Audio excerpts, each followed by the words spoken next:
Hello students, आज हम आपको बीएड थर्ड सेमेस्टर के साइकोलॉजी प्रैक्टिकल फाइल के बारे में बताएंगे। आपको थर्ड सेमेस्टर में साइकोलॉजी प्रैक्टिकल की फाइल बनानी है। उसके लिए हम कुछ इम्पॉर्टेंट बातें आपको बता देते हैं कि जो फाइल आपकी बनेगी, बायोलॉजी प्रैक्टिकल फाइल के जो पेज आते हैं उसको आप ले सकते हैं और उसमें लिखेंगे। आप उसमें आप दोनों साइड लिख सकते हैं और आपको लिखते वक्त ग्रीन और रेड पेन का यूज़ नहीं करना है।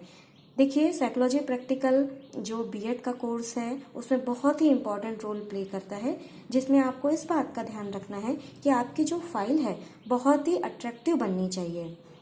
साथ ही उसमें बहुत अच्छे आप साइकोलॉजी से रिलेटेड इमेज लगा सकते हैं, अच्छे अच्छे स्लोगन लगा सकते हैं।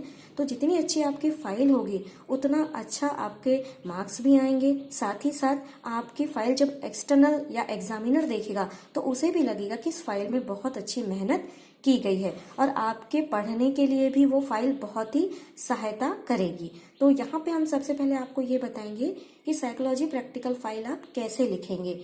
तो उसमें मैंने आपको बता दिया कि पेन का यूज़ ग्रीन और रेड का नहीं करना है। और आपके जो, जैसे कि आप देख रहे हैं स्क्रीन पर टेस्ट शो हो रहे हैं, है ना। तो आपके जो बीएड प्रैक्टिकल के जो टेस्ट हैं उसमें इतने टेस्ट लिखे हैं और जो आपको करने हैं वो टेस्ट पेपर पेंसिल टेस्ट है, क्योंकि साइकोलॉजी प्रैक्टिकल में कुछ टेस्ट ऐसे भी होते हैं जो इक्विपमेंट्स पर किए जाते हैं, है ना। इक्विपमेंट की सहायता से बच्चे से करवाए जाते हैं, लेकिन आपके कोर्स में पेपर पेंसिल टेस्ट है, तो जिसे हम एक प्रपत्र या रिकॉर्ड दे करके बच्चे से सॉल्व करवाते हैं और उस प्रॉब्लम को हम फाइंड आउट करके उसका सॉल्यूशन बच्चे को बताते हैं। तो यहाँ पे आपको सबसे महत्वपूर्ण बात यही है कि आप सबसे अच्छी तरीके से अपनी फाइल को रेडी करें। अब हम बात आती है कि फाइल को जब आप लिखेंगे तो उसके क्रम क्या होंगे। तो चलिए अब हम इंडेक्स आपको बता देते हैं।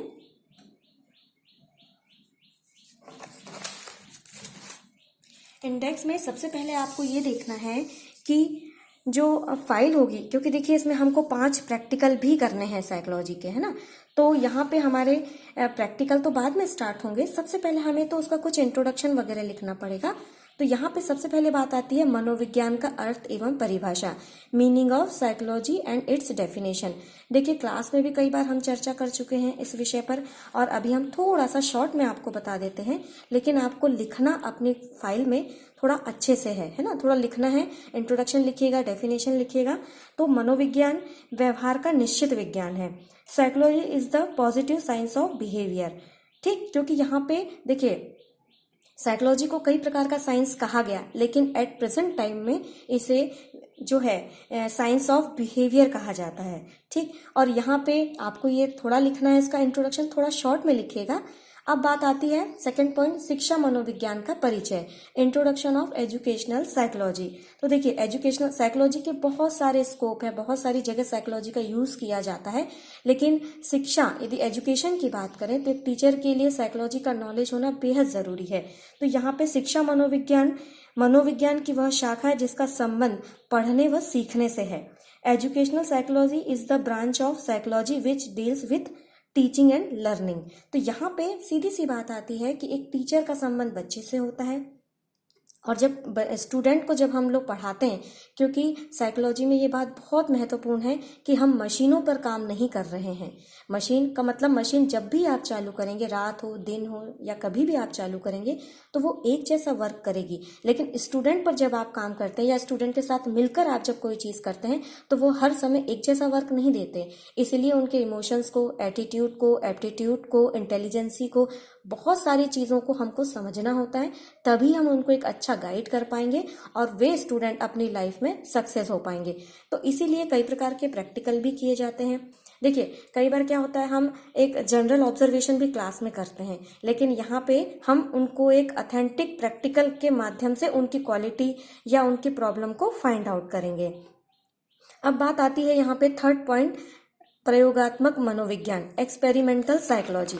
अब एक्सपेरिमेंटल साइकोलॉजी की बात जब आती है तो इसमें देखिए, जैसे कि अपन ने साइंस ऑफ बिहेवियर कहा है शिक्षा मनोविज्ञान को, तो यहाँ पे एक्सपेरिमेंटल साइकोलॉजी में आपको ये देखना है कि किस प्रकार से प्रयोग किए गए, किस प्रकार से जो टेस्ट हुए, वो सब हमको इसमें ध्यान से लिखना है। तो हिस्ट्री ऑफ एक्सपेरिमेंटल साइकोलॉजी, प्रयोगात्मक मनोविज्ञान का इतिहास। अब देखिए क्या होता है कि जब भी कोई चीज़ आती है या नई आती है, जब उसमें ये चीज़ ध्यान देने योग्य होती है कि उसका प्रारंभ कैसे हुआ है। देखिए जब भी कोई चीज़ स्टार्टिंग में आती है तो उतनी इफेक्टिव नहीं होती, धीरे धीरे उसमें इनोवेशंस होते हैं, धीरे धीरे उसमें अमिटमेंट किए जाते हैं और फिर वो चीज़ें अपने मूल रूप में, ऑथेंटिक रूप में सामने आती है। तो इसमें आपको थोड़ा सा ये लिखना है हिस्ट्री ऑफ एक्सपेरिमेंटल साइकोलॉजी, जिसके नोट्स अभी हम आपको सेंड करेंगे, इसके पहले भी हमने आपको सेंड किया है। तो यहाँ पे आपको थोड़ी हिस्ट्री लिखना है, इंडिया में किस कब आया, आपको पूरे ईयर वगैरह हम आपको पूरे बताएंगे, तो वो आपको थोड़ा सा लिखना है। तो किस प्रकार से इसकी हिस्ट्री है, किस प्रकार से एक्सपेरिमेंटल साइकोलॉजी का प्रारंभ हुआ, ये थोड़ा सा आपको यहाँ पे लिखना होगा। थोड़ा सा इसको और समझते हैं कि जो प्रयोगात्मक मनोविज्ञान का अर्थ एवं परिभाषाएं आपको यहाँ लिखनी है। Meaning and definition of experimental psychology. तो यहाँ पे देखिए सबसे पहले एक चीज़ ये देख लेते हैं कि जो व्यवहार है, जो ह्यूमन नेचर होता है, वह एक डायनामिक प्रोसेस है और उसका मापन फिजिकल साइंस की तरह पॉसिबल नहीं है, परंतु जो वैज्ञानिक पद्धतियों के द्वारा मनोवैज्ञानिकों ने व्यवहार के मापन को साइंटिफिक और ऑब्जेक्टिव बनाने का बहुत सारा क्या किया, उन्होंने प्रयास किया। और आज भी जनरल लोग यही सोचते हैं कि साइकोलॉजिकल जो टेस्ट होते हैं वो सिर्फ इंटेलिजेंस टेस्ट और पर्सनालिटी टेस्ट के रूप में ही जाने जाते हैं, जबकि ऐसा बिल्कुल भी नहीं है। ये दोनों प्रकार के जो टेस्ट हैं साइकोलॉजिकल टेस्ट का एक छोटा सा पार्ट है ना। तो साइकोलॉजिकल टेस्ट का स्कोप इतना ब्रॉड है कि उसके द्वारा प्रायः व्यवहार के आयाम यानी कि डायमेंशन ऑफ बिहेवियर का मेजरमेंट किया जा सकता है। चलिए इसी बात को हम दूसरे शब्दों में भी समझते हैं। दो या दो से अधिक व्यक्तियों का व्यवहार की तुलना करने की व्यवस्थित प्रक्रिया ही परीक्षण है ना। तो यहाँ पे ये देखेंगे आप कि हम ये भी कह सकते हैं कि test is a systematic procedure for comparing the behaviour of two और मोर पर्सन, है ना। और एक मनोवैज्ञानिक परीक्षण निश्चित रूप से व्यवहार के न्यायाधीश का प्रमाणीकृत और वस्तुगत मापन है। ठीक है। A psychological test is essentially an objective and standardised measure of a sample of behaviour. तो यहाँ पे ये बात थोड़ी क्लियर होती है कि जो एक्सपेरिमेंटल साइकोलॉजी है वो जो ह्यूमन नेचर है उसका क्या करती है, पूरा कैलकुलेशन करके और प्रॉब्लम को फाइंड आउट करके अच्छे सजेशन देती है। यहाँ पे एजुकेशनल सिस्टम में जो क्वालिटेटिव डेवलपमेंट के लिए टीचर को एजुकेशनल साइकोलॉजी का कंप्लीट नॉलेज होना चाहिए, जिसकी की एक इम्पॉर्टेंट पार्ट साइकोलॉजी टेस्ट है। इसके द्वारा हम स्टूडेंट के नॉलेज, स्किल, इमोशंस और एक्सपेक्ट को भी हम समझ सकते हैं। साइकोलॉजी टेस्ट से स्टूडेंट्स की कैपेसिटी, प्रॉब्लम फाइंड आउट करके इसका सॉल्यूशन हम इजीली कर सकते हैं। देखिए जब भी कोई प्रॉब्लम आएगी तो हम उसका डिटेल स्टडी करके उस बच्चे का पॉजिटिविटी उसमें ला सकते हैं ना। आइए इसे एक और डेफिनेशन के माध्यम से समझते हैं कि एक मनोवैज्ञानिक परीक्षण वह व्यवस्थित प्रक्रिया है जिसके द्वारा दो या अधिक व्यक्तियों के व्यवहार का तुलनात्मक अध्ययन किया जाता है।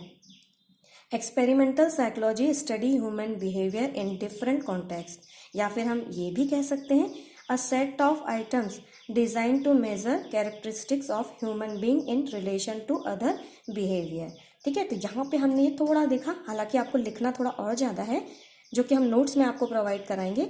मनोवैज्ञानिक परीक्षण का अर्थ एवं परिभाषा।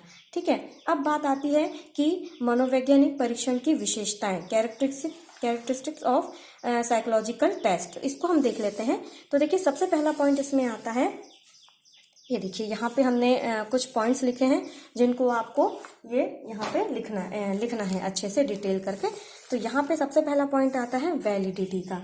तो वैलिडिटी की जब बात आती है तो यहाँ पे सबसे पहली बात ये है कि उत्तम परीक्षण या एक अच्छा टेस्ट में वैलिडिटी की क्वालिटी होना बहुत जरूरी है। इसका अर्थ ये है कि परीक्षण को बालक की उसी योग्यता की जांच करना चाहिए जिसके लिए उसे बनाया गया है। देखिए जो टेस्ट जिस पर्पस के लिए बनाया गया है उस टेस्ट का वो पर्पस कंप्लीट होना चाहिए। ठीक है। सेकंड पॉइंट है रिलायबिलिटी, विश्वसनीयता। इसमें देखिए इसका सीधा सा मीनिंग ये है कि जब भी परीक्षण का प्रयोग किया जाए उसके परिणामों में किसी भी प्रकार का अंतर नहीं होना चाहिए, यानी कि समानता होनी चाहिए। यदि किसी स्टूडेंट पर एक परीक्षण 4 बार प्रयोग किया जा रहा है तो उसके जो अवधि के ज्ञान में यदि किसी प्रकार की वृद्धि नहीं हुई है तो चारों बार उसके जो अंक हैं वो समान प्राप्त होना चाहिए। यदि उसके अंकों में परिवर्तन हो जाता है तो परीक्षण की विश्वसनीयता नहीं कही जा सकती। इस प्रकार हम ये कह सकते हैं कि विश्वसनीयता का अर्थ है परिणाम की समानता या स्थिरता। अब बात आती है, थर्ड पॉइंट आता है ऑब्जेक्टिविटी यानी कि वस्तुनिष्ठता। वस्तुनिष्ठता का मतलब ये होता है कि जैसे हम जब टेस्ट करते हैं तो जो टेस्ट है उसमें एक गुण विशेष रूप से पाया जाता है। इस परीक्षण में बालक को प्रश्नों के निश्चित निर्देशों के अनुसार कार्य करते हैं और परीक्षक अंक तालिका की सहायता से अंक देता है ना। तो यहाँ पे क्या है, ये जो टेस्ट है इसमें किसी भी प्रकार के पार्शलिटी नहीं होती, यानी कि पूरी तरह से ये निष्पक्ष होता है। इस पर विद्यार्थी की जांच और परीक्षक की मनोदशा का यानी कि उसके जो स्थिति है, माइंड का जो लेवल है, इसका कोई प्रभाव नहीं पड़ता। अब बात आती है नॉर्म्स की, है ना। एक जो टेस्ट होता है उसमें सामान्य स्तर होता है। जो टेस्ट बनाता है पहले इस बात का निश्चय कर लेता है कि बालकों की किस योग्यता के किस स्तर के होने की आशा की जा सकती है। सामान्य स्तर पर पहले से निश्चित होने के कारण इस बात का सुगमता से ज्ञान हो जाता है कि बालक मानसिक आयु इस स्तर से कम या अधिक या बराबर है ना। अब आती है बात डिस्क्रिमिनेशन पावर, विभेदनशीलता। अब देखिए इस टेस्ट में एक चीज़ का बहुत रोल है कि दूसरे शब्दों में इसको हम ये भी कह सकते हैं कि टेस्ट जो है यानी परीक्षण प्रतिभाशाली और मंदबुद्धि बालकों में अंतर करता है। इस उद्देश्य से इसके सब प्रश्न जटिल नहीं होते, क्योंकि उनको केवल प्रतिभाशाली या गिफ्टेड चिल्ड्रन ही नहीं करेंगे, उनमें कुछ कुछ इजी प्रश्न भी होंगे ताकि जो मेंटल रिटार्डेड बच्चे हैं उनको भी इस प्रकार के टेस्ट को सॉल्व करने का अवसर दिया जा सके। अब बात आती है 7 पॉइंट है इकोनॉमी यानी मितव्ययिता। मितव्ययिता का मतलब ये होता है कि जो कोई भी टेस्ट ऐसा होना चाहिए या परीक्षण जिसमें किसी विशेष यंत्र या सामग्री की आवश्यकता न होने के कारण व्यय पर कोई प्रश्न नहीं उठता। इसका मतलब ये है कि इतना एक्सपेंसिव नहीं होना चाहिए कि वो बच्चे के लिए या टीचर के लिए थोड़ा सा परचेस करने में प्रॉब्लम क्रिएट हो, है ना। इतना इजी टेस्ट होना चाहिए कि जो इजीली अवेलेबल हो सके, ठीक है। अब बात आती है स्टैंडर्डाइजेशन की यानी कि मानकीकृत की। देखिए जो भी टेस्ट होता है उसमें एक चीज़ ये होती है कि परीक्षण में दिए जाने वाले जो क्वेश्चन होते हैं, इंस्ट्रक्शंस होते हैं, उनकी जो मेथड है और जो अंक देते हैं यानी जो नंबर दिए जाते हैं उनको पहले से ही डिसाइड कर लेना चाहिए और ये भी चेक कर लेना चाहिए कि वो बिल्कुल सही है या नहीं है। अब आती है व्यवहारिक बिहेवियर। अब इसमें ये देखिए कि ये जो टेस्ट है वो कैसा होना चाहिए, बहुत ही व्यवहारिक होना चाहिए। इसमें क्या है कि इसका अर्थ यह है कि परीक्षण के लिए विशेष परीक्षण प्राप्त व्यक्ति विशेष तैयारी और सामग्री और अधिक समय की आवश्यकता नहीं होती, अतः उसके प्रयोग में किसी भी प्रकार की कठिनाई नहीं होती है। इसमें ये चीज़ आ रही है कि हमें इस प्रकार के टेस्ट करने के लिए कोई एक स्पेशल ट्रेनिंग लेने की आवश्यकता नहीं है या कुछ स्पेशल मटेरियल की जरूरत नहीं है ना। इतना व्यवहारिक होना चाहिए कि जो टीचर स्टूडेंट दोनों के लिए इजीली सॉल्व हो सके। अब बात आती है निश्चित उद्देश्य यानी कि स्पेसिफिक एम, यानी ये चीज़ है कि जब भी आप कोई चीज़ करेंगे या कोई टेस्ट आप करेंगे तो उसका एक ऑब्जेक्टिव होना चाहिए, यानी कि उसका एक निश्चित उद्देश्य होना चाहिए। और जो भी आपने सब्जेक्ट तय किया है या जो भी आप उसका रिजल्ट लाना चाहते हैं उसी पर्पस को लेकर के उस जो परीक्षण है या जो उस टेस्ट का डेवलपमेंट किया जाना चाहिए और उसको अप्लाई भी किया जाना चाहिए। अब बात आती है सिंप्लिसिटी की यानी सरलता की। देखिए जब स्टडी हम करते हैं, बच्चों को भी हम पढ़ाते हैं, तो सबसे पहले हम इस बात का जरूर ध्यान रखते हैं कि कोई भी चीज़ थोड़ी सी सिंपल होनी चाहिए, इजी होनी चाहिए। यदि बहुत ज़्यादा टफ होगी तो क्या होगा, स्टूडेंट उसमें रुचि नहीं लेंगे, है ना। तो यहाँ पे जो भी आपके इंस्ट्रक्शंस हैं, नंबर देने की विधियाँ हैं या जो मेथड्स हैं वो बहुत ही ईजी होने चाहिए। और इसमें जो क्वेश्चंस हैं जो बच्चे से अपन सॉल्व करवा रहे हैं वो क्वेश्चन भी कैसे होने चाहिए, थोड़े ईजी होना चाहिए। अब बात आती है last point, gradation in difficulty यानी कि कठिनाई का क्रम। देखिए जो एक अच्छा टेस्ट होता है उसमें जो क्वेश्चन का जो सीक्वेंस होता है इजी टू हार्ड होता है, यानी कि सरलता से कठिन की ओर, है ना। तो यहाँ पे स्टूडेंट्स को सबसे पहले जो प्रश्न है या क्वेश्चंस हैं वो थोड़े इजी होना चाहिए। जैसे जैसे वो आगे बढ़ेगा वैसे वैसे उसके जो क्वेश्चन का लेवल है वो थोड़ा सा कठिन होना चाहिए, लेकिन पहले स्टार्टिंग में इसका इजी होना चाहिए। तो यहाँ पे हमने देखा कैरेक्टरिस्टिक्स ऑफ साइकोलॉजिकल टेस्ट की, है ना। अब हम यहाँ पे बात करेंगे, अभी देखिए हमने ये वाला पॉइंट कवर किया। अब लास्ट में आता है मनोवैज्ञानिक परीक्षण का महत्व एवं उपयोगिता, importance and utility of psychological test की। तो देखिए, यदि हम इतनी चर्चा करते हैं और इतनी चीज़ों को समझते हैं, जानते हैं, तो यहाँ पे ये पॉइंट को हम थोड़ा सा एक्सप्लेन करते हैं कि जो साइकोलॉजी टेस्ट है वो एक तो प्लानिंग में हेल्प करता है, प्लानिंग यानी नियोजन में, कि किस प्रकार से प्लानिंग की जाए, बच्चों को किस प्रकार से गाइड किया जाए, उसके आगे लाइफ में किस प्रकार से उसको आगे बढ़ाने के लिए कौन कौन से सजेशन दिए जाएं। तो साइकोलॉजी टेस्ट करने से हमें ये फ़ायदा होता है ताकि हम उसका प्लानिंग करके उसे आगे की ओर मूव कर सकें। सेकेंड बात आती है गाइडेंस की। गाइडेंस का मतलब ये कि बच्चे को आप जब तक टेस्ट नहीं करेंगे या जब तक आप उसका रिजल्ट नहीं देखेंगे, उसका लेवल नहीं देखेंगे, तो आप उसको एक सही वे में जाने के लिए सजेशन नहीं दे पाएंगे। इसीलिए हम एक ऑथेंटिक टेस्ट लगाकर उससे ये पता कर सकते हैं कि बच्चे का रिजल्ट क्या आ रहा है, किस चीज़ पर वो कमज़ोर पड़ रहा है, किसका लेवल उसका अच्छा है। तो यहाँ पे हमें क्या करना है, उसका जो गाइडेंस करने के लिए उसका हमें टेस्ट के अंकों को देखकर, उसकी कैटेगरी को देख करके उसको एजुकेशनल, वोकेशनल, किसी भी स्कोप के बारे में हम अच्छे से जानकारी दे सकते हैं। अब देखिए, हम यहाँ पे चर्चा कर रहे हैं कि साइकोलॉजी जो टेस्ट हैं, साइकोलॉजिकल जो टेस्ट हैं, उनको करने से या उनको टेस्ट बच्चों में अप्लाई करने से क्या क्या फ़ायदे हैं। ठीक है। अब फोरकास्टिंग यानी पूर्वानुमान। फोरकास्टिंग का मतलब ये होता है कि जब एक टीचर एक अच्छा सा लेवल पता कर लेता है बच्चे का, क्या वो गिफ्टेड है, मेंटल रिटार्डेड है या और भी चीज़ें से, यदि बच्चे का लेवल पता चलता है तो वहाँ पे एक टीचर एक फोरकास्ट भी कर सकता है। फोरकास्ट का मतलब ये है कि वो ये कह सकता है कि इस बच्चे को इस तरह से इस फील्ड में जाना चाहिए, या ये बच्चा अपने इस क्षेत्र में यदि कार्य करेगा तो ये क्या होगा, सक्सेसफुल होगा। तो यहाँ पे टेस्ट करने से बहुत सारे फायदे हमें समझ में आते हैं। अब बात आती है रिसर्च की। तो रिसर्च जो कि हर जगह हर समय पे की जाती है ना। तो यहाँ पे रिसर्च जब भी होता है तो वहाँ पे कुछ टेस्ट तैयार किए जाते हैं, वो टेस्ट बच्चों पे लगाए जाते हैं और उससे पता किया जाता है कि एक्चुअली में सोसाइटी में या स्टूडेंट्स में किस प्रकार के रिजल्ट आ रहे हैं। तो यहाँ रिसर्च में हम बहुत सारे, कई बार ऐसा भी होता है कि रिसर्च करते करते भी जो रिसर्चर होते हैं, जो रिसर्च करते हैं, वो भी कई टेस्ट को क्या कर लेते हैं, बना लेते हैं, ताकि यदि उनको समझ में आता है कि ये प्रॉब्लम आ रही है तो वो उसको डिज़ाइन करके उनका भी अप्लाई करके रिजल्ट निकालते हैं। अब बात लास्ट में ये आती है निदान की, यानी डायग्नोज। डायग्नोज का मतलब ये है कि किसी भी प्रकार की जो बच्चे को समस्या आ रही है या प्रॉब्लम फाइंड आउट हो रही है तो उसको हम किस प्रकार से सॉल्व करें, किस प्रकार से उसको सजेशन दें और उसका डायग्नोज करके उसको इस प्रकार के सजेशन दें कि ताकि वो बच्चे में प्रॉब्लम का रेशो जो है एकदम से तो खत्म नहीं होगा, धीरे धीरे क्या होगा, उसका रेशो कम होते चलेगा। तो यहाँ पे हमने ये देखा importance and utility of psychological test. देखिए, ये जो पॉइंट्स हैं ये तो हम आपको बता रहे हैं। इसके अलावा यदि आपको ऐसा कुछ लगता है स्टडी करने से या कुछ मटेरियल आपको ऐसा लगता है कि बहुत अच्छा है, इसको हम ऐड कर सकते हैं, तो आप फ्री हैं, आप अपनी फाइल को बहुत अच्छे तरीके से डिज़ाइन कर सकते हैं। और भी कुछ अच्छे पॉइंट्स, कोई अच्छी बात यदि आपको ऐसी लगती है कि ये फाइल में जोड़ी जा सकती है, ऐड की जा सकती है, तो आप इसको ऐड कर सकते हैं।